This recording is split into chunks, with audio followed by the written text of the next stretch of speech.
Bismillahirrahmanirrahim. Assalamualaikum warahmatullahi wabarakatuh. Saudara muslimin dan muslimat yang dimuliakan oleh Allah Subhanahu wa taala.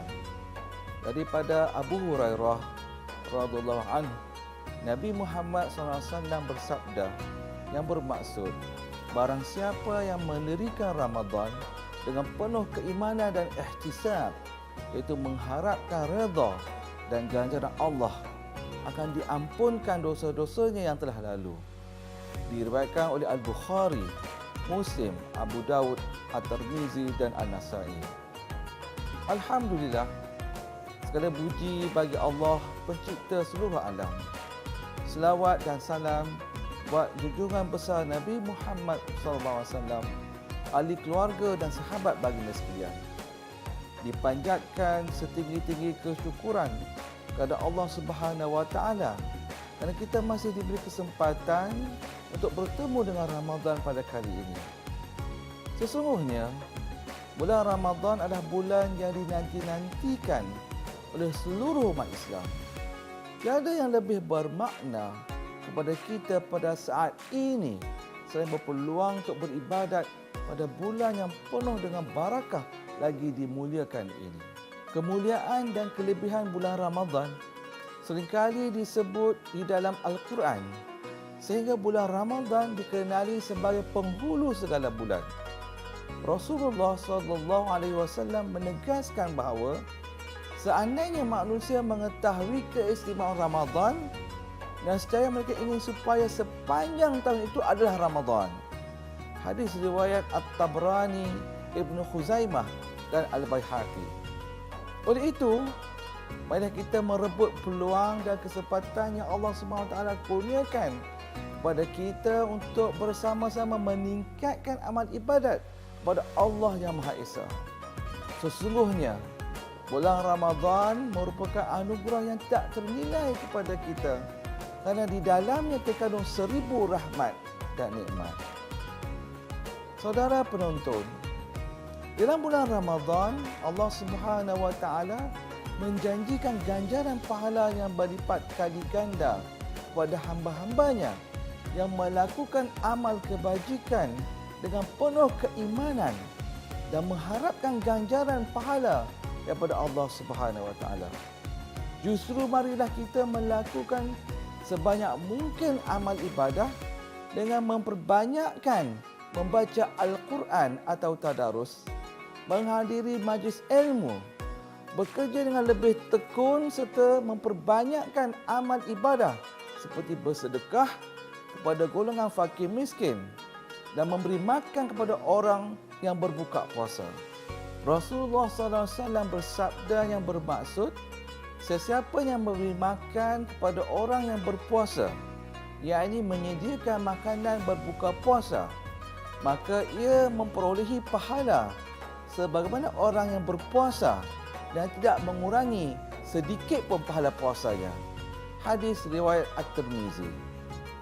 InsyaAllah, di bulan yang mulia ini juga, marilah sama-sama kita memohon maghfirah atau pengampunan daripada Allah Ta'ala atas segala dosa dan khilaf kita selama ini.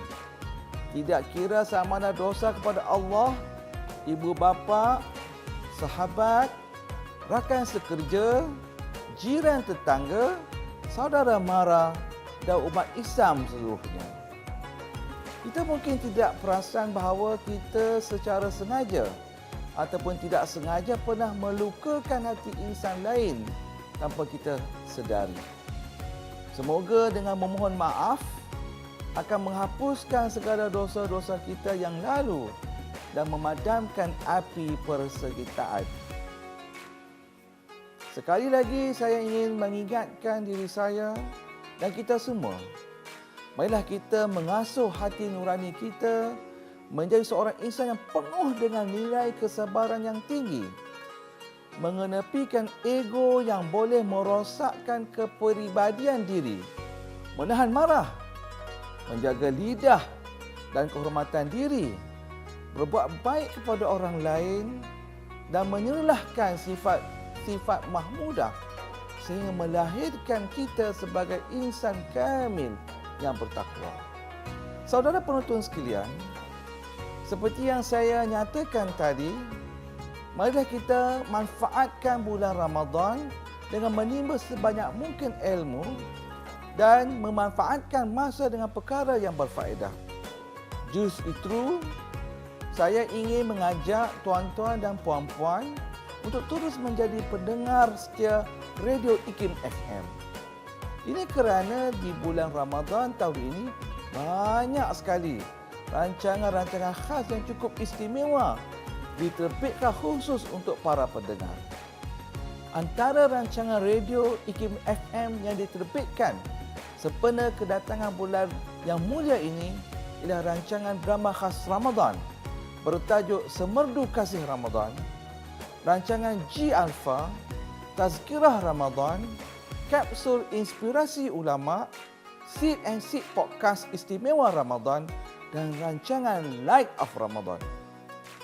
Begitu juga TV IKIM turut menyajikan rancangan istimewa di bulan Ramadan ini kepada para penonton mereka. Antara rancangan khas yang diterbitkan ialah IKIM Merentas Benua Uzbekistan, Wanita dalam Islam, Forum Bicara Ad-Din dan Tips Ramadan. Apa yang menariknya, rancangan-rancangan di radio IKIM FM atau TV IKIM boleh ditonton di mana-mana sahaja dengan memuat turun aplikasi IKIM FM dan TV IKIM di App Store dan Google Play. Suka juga saya berkongsi kepada tuan-tuan dan puan-puan berkenaan buku baru yang diterbitkan oleh penerbit buku IKIM yang saya kira akan bermanfaat dan sesuai dijadikan bahan bacaan sempena bulan Ramadan ini. Buku yang bertajuk Fasting in Islam ditulis oleh Dr. Muhammad Zaidi Ismail banyak merungkai tentang falsafah ibadat puasa yang mengangkat nilai kerohanian seseorang insan.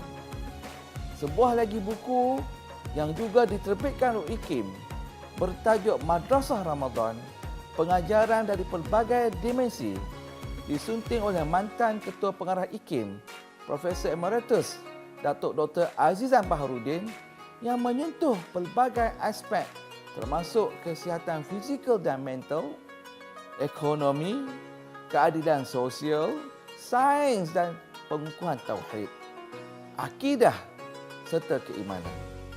Insya-Allah, buku-buku yang saya nyatakan tadi tuan-tuan dan puan-puan terdapat di IKIM Niaga. Sekiranya tuan-tuan dan puan-puan berminat untuk memperolehinya.